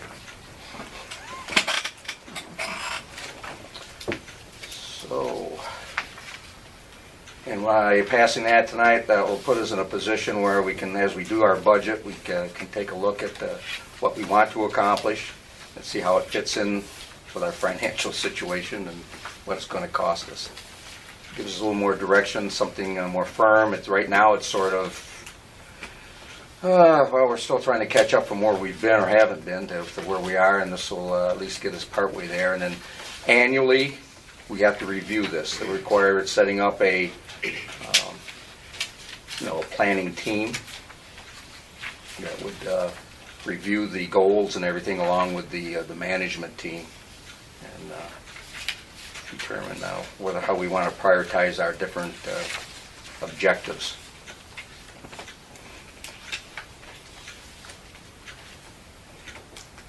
So I would entertain a motion that we go ahead and vote on accepting the village strategic plan as it currently stands.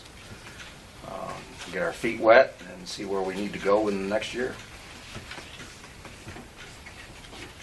I'll make a motion to approve/accept the village strategic plan as documented and distributed this evening. Okay. I have a motion from trustee Labar. Do I have a second? Second. Second from trustee Whiteneck. Discussion? Not hearing any. Trustee Whiteneck? Aye. Trustee Labar? Aye. Trustee Criley? Aye. And the mayor's an aye. Again, this doesn't obligate us to anything. This is just a plan. Give us some direction. Okay, and the other item, get quickly out of the way, then there's one item that isn't on here that should have been. Discuss and vote on the one-year ambulance contract. Finally. Can I have a motion to approve that contract? Have a motion from trustee Whiteneck. A second? Second. Second from trustee Labar. Discussion. Just clarification, what's the effective date of this? I would assume it would be from today or from the first of the year. I guess we can set that however we want. It's a one-year contract. I would go forward, let's say, from the first of the year. You want to try that, Jerry? It'll work. We're close enough to it. Okay. Now, and come next year this time, we'll be doing it all over again. Smoother. We might better set it to the first of the year. Yeah. Being the time that it is, but, yeah. Should have been, was it 1 June or 1 July, something like that, but we've gone well past that date. Okay. And that's for a 60-40 split instead of the 50-50. Okay, not hearing any further comment, I'll entertain a vote. Trustee Whiteneck? Aye. Trustee Labar? Aye. Trustee Criley? Aye. And the mayor's an aye. Finally, Jerry. Merry Christmas. Got it done right this time. Again, that's only for 1 year so that we can take a look at how things are working with that split, and hopefully with the stipend as well. Okay, Megan, I'm going to let you take charge on the next item. The next, are we talking about the The insurance. second option for the medical Yes, plan? the option, the alternative. I had emailed the board, I believe back on the 3rd of this month, all of the insurance changes, the medical insurance changes for the new year. I just popped a quick reminder in your folders. One of the plans that I had emailed to you, and I know it explained in the email, is an additional option that we can offer our employees. If they opt to take it, it would save them. It's obviously a lesser plan. It's not going to save you know, on taxpayer dollars this year. It could in the future, I guess, but it would save the employees if they decided. It's just basically a little more administrative work on my end. It's nothing additional that the board has to do. A little more paperwork for the employee. This is probably similar to what happened with our 2 retirees when we switched their plan. You know, we offered them something they would save, and you know, maybe the village saved a little and switched the plan. Of course, for our contractual employees, if they wanted to switch back, you know, next year to whatever, you know, the contractual agreement allows, they can do so then as well. But as it stands, it would save the employee on the premium. Yeah. And that's They it. just have to decide what's best for them. Yeah, it's their decision. Can they still? I think we should offer it. You know, Can they like I still said, roll it's. in it, even though they've gone past the December 15th date? Yeah, if we decide tonight that we'd like to offer it, our employees would have a little bit of time to review the information and make a decision. Okay. But it's not something we can put off. If we don't offer it for this coming year, we can always offer something next year.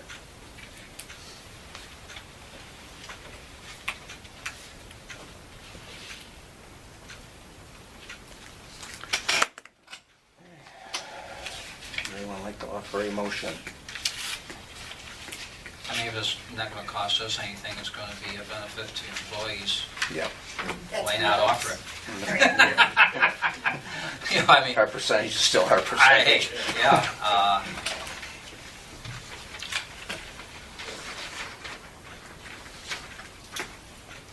trying to. I think there's some more on co-pays and stuff like that, but, you know, I guess they have to determine how healthy they are.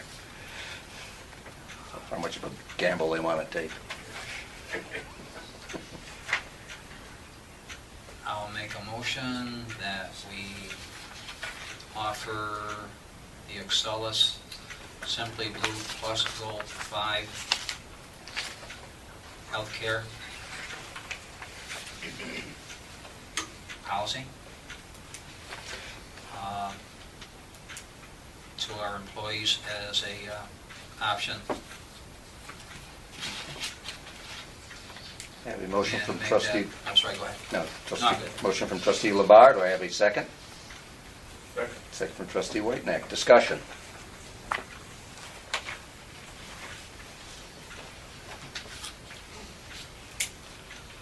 And they need to act on it before the, Prior to the first. prior to the first, okay. Trustee Whitenack? Aye. Trustee Labar? Aye. Trustee Criley? Aye. And the mayor's an aye. Okay. I had no new business on here. Does anybody else? Well, we haven't really finished with the animal control. I'd like some parameters and some commitment from the board of exactly what they're looking for and willing to work with regarding animal control, because they have a lot of information, but you really have to set the parameters of what you're willing to put forth. Okay. If this has been a hot button for you in the past, you got any ideas as far as,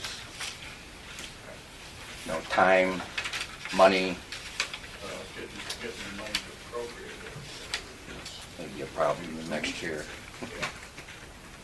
We have to look at the budget and see what we can do from there. Charlie, you remember what we were paying before when we had Jim doing it?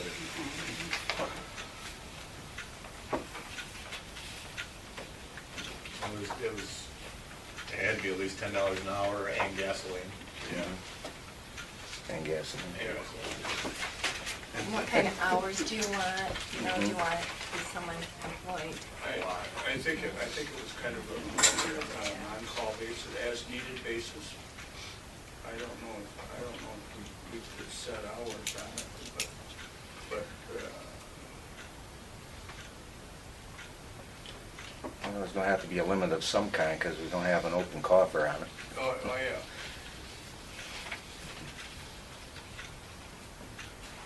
Because my thought on it is what do you want him to do? Mhm. If you want him to respond to calls for loose dogs, then you're telling the police not to respond. Is the public satisfied with that? Is that satisfying the problem? If I call for a loose dog in my lawn and the police show up in 2 or 3 minutes, or animal control shows up in 15, what is the homeowner expecting, want, deserve? I think right now we just want to know if we went with a program like this, if, Right. Yeah, so I you know, guess within that's- those parameters. Right, I'm sorry. Spread out.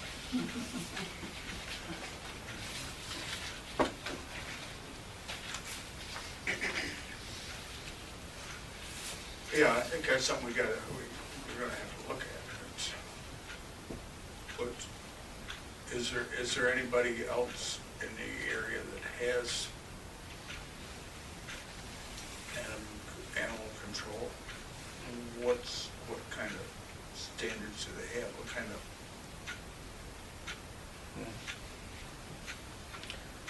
I'd say that would be a very good starting point. You know, what are other municipalities offering relative to animal control, and what are the costs associated with that, and, you know, all the other relative information.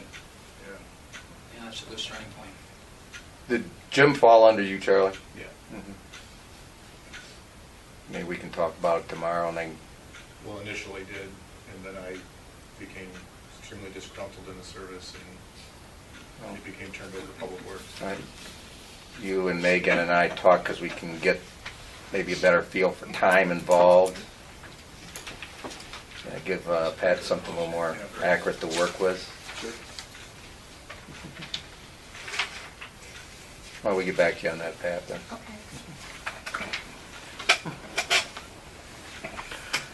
Is there any other business that needs to be brought before the board? Okay, community comment. Yes, Carol? I don't know, maybe I missed this, but on the front page there, under mayor's comments, Mhm. correspondence, what was the planning board member letter of resignation? You're absolutely right. We did miss that. It's not on my copy. Well, you want my copy? No, that's okay. It's probably on my rough copy I've got here, but it's not on this finished copy. You sure you used the right one? Hey, that explains a few things. Not all of our copies. Thank you very much.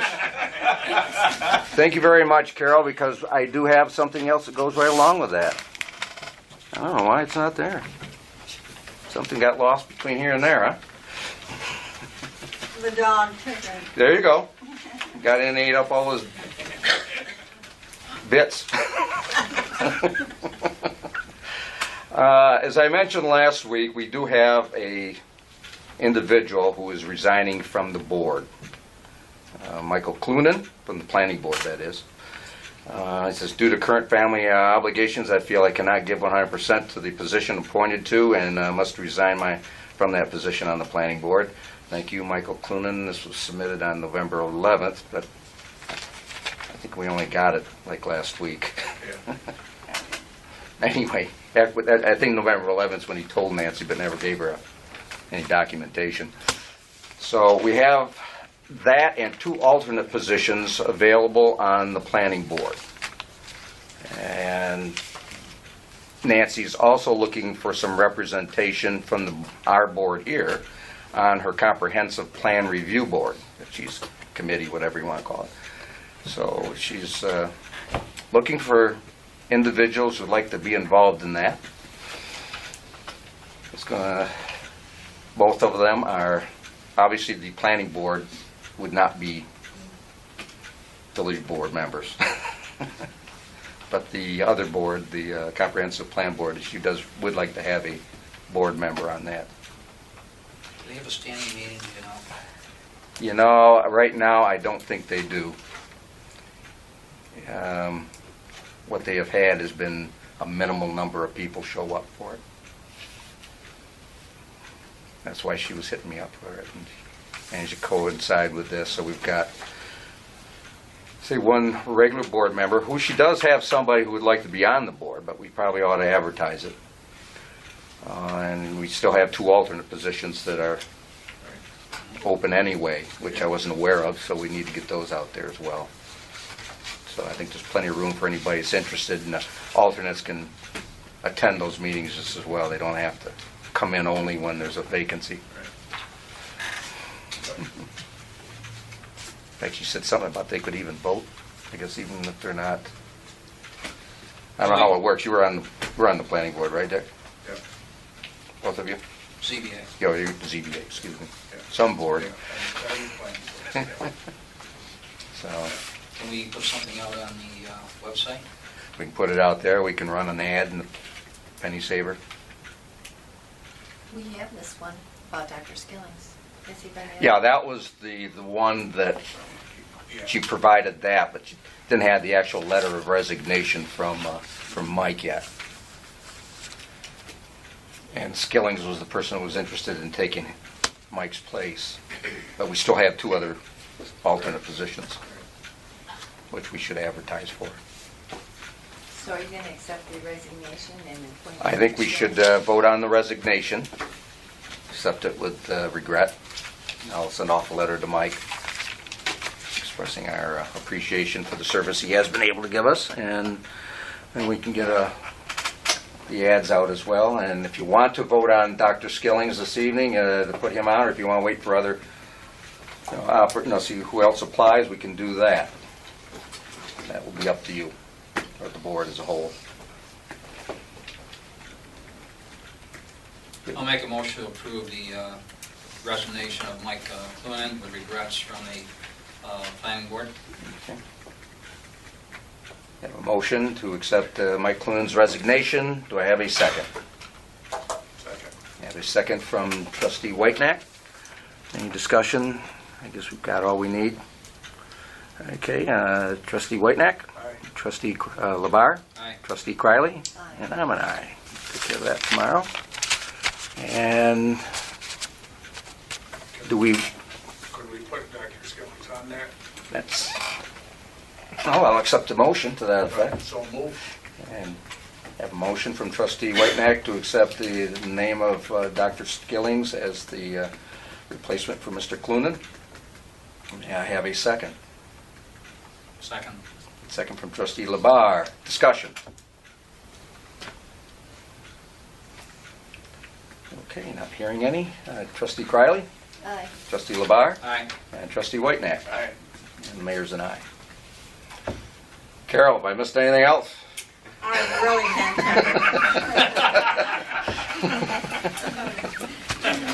Thank you very much for catching You're that. welcome. Okay.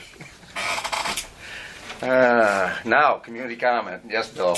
Yes, in the 40s, Bob Englert, who was the superintendent of waters works, suggested that the waters from your reservoir be piped back to the Old Mill Creek above the Moose Club and be done with. The engineer in 2004 said that if you had the railroad people close off the pipe, the 8-inch pipe that comes around the hill, from the backside of the hill, there's a place over there, they collect the water and bring it around. Have them close off the water over there, you eliminate that 8-inch pipe's water coming back into our valley. So now you would be eliminating the reservoir and the water from the railroad water tower. And the engineer suggested that at the Roberts's Pond area, I don't know who owns that property now, but whoever owns that property right there could take and put in... It's a ne'er-do-well. That was offered to the village a long time ago. They could take and put a storm drain system over there to Main Street, so at Park Ave, there would be absolutely zero amount of water in that ditch that comes down by my house. The only water then in that area would be storm water that you're responsible for anyhow. And then you could take and go down to my place and cut down the trees that are in that ditch, that drop all those branches, and get rid of all your problems, and we wouldn't have this illegal flood zone. Furthermore, the other ditch that's up there by the hill, Yeah. your flood zone map does not indicate how many hundreds of gallons of water per day that comes from the castle on the hill. The Heelan stream that you people always brag about, the castle on the hill. That flood zone does not even have that water coming down off the hill. The ditch that goes from where that comes down and then goes along over across underneath Maury Ave, 150 yards, maybe 200 yards from Maury Ave, that ditch that runs all the way up to Steins Hill dries up every year, periodically, when we don't have a lot of rain. So consequently, what you have here, you have two illegal flood zones, and the only reason why the Seward Street plugs up and doesn't flow properly underneath Seward Street is because that pipe has never been replaced. It's only this big around. Chestnut Street, that has a sluice underneath Chestnut Street, what, this high? 5 foot wide? How come it doesn't have that big going underneath Sword Street? And all the other streets, you never have any problem. Sword Street is where the flood zone starts, and it's very clear that Dansville is responsible. So why aren't we taking care of all these things that have been suggested? Furthermore, did you take and check into the Perkinsville water flow and where does it go? Because the engineer in 2004, all the documentations that you gave him, all the prints that you gave him, not one drop goes into that filtration plant. Where's the pipe go? It goes in there. Huh? Where's it go? It comes into the filtration plant. I want to see Down to what. the water plant and show where it comes in. Yeah, I can take you and show you where it comes in. How We come can it isn't actually even in turn it place? on and show you. We'll flip the switch and you can watch it coming in. It's on the prints How come it wasn't in the prints that you gave him? I don't know what prints you have, and I don't know what prints we would Okay. have given anybody at this point. Is there anything else, Bill, you got that? You do know there was a lot of prints made of that. We're not the only ones that designed that up there, too. It was designed before us, you know. MRB? That's us. That's, your name was on all the prints. Yeah. So if we ask you for information. Okay, Bill, Just this, set a I prints think we're- next time I come, so you can see. time out, folks. I'd like to see. Bill, Yeah. you got anything else? Huh? Have you got anything else? I just want to see where my money's going. And Scott will show you. Scott will show me. He'll show you where that comes in. That's all you need to know. Make arrangements with Scott I and wanna he'll see take it you out on there. a print. I We think you have need the to, prints. it only matters if it actually is flowing, So so. it could be coming from any place, flowing. I want to see where the print, where it comes in. Scott will take care of that for you. He's my man. Action item for Scott. Why is it so hard?